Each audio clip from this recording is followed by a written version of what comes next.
नियतं कुरु कर्म त्वं कर्मज्यायो ह्यकर्मणः शरीरयात्रापि च ते न प्रसिद्ध्येद कर्मणः।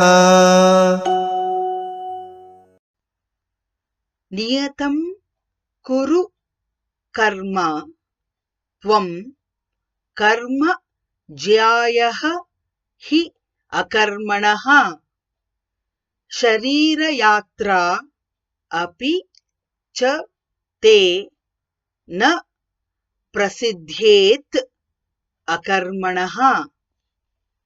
नियतं कुरु कर्म त्वं नियतं कुरु कर्म त्वं कर्मज्यायो ह्यकर्मणः कर्मज्यायो ह्यकर्मणः शरीरयात्रापि च ते शरीरयात्रापि च ते न प्रसिद्ध्येद कर्मणः न प्रसिद्ध्येद कर्मणः।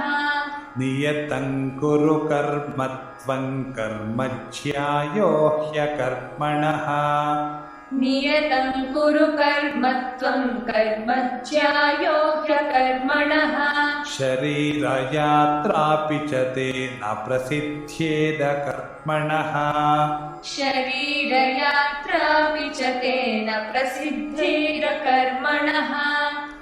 नियतं कुरु कर्म त्वं कर्मज्यायो ह्यकर्मणः शरीरयात्रापि च ते न प्रसिद्ध्येद कर्मणः नियतं कुरु कर्म त्वं कर्मज्यायो ह्यकर्मणः शरीरयात्रापि च ते न प्रसिद्ध्येद कर्मणः।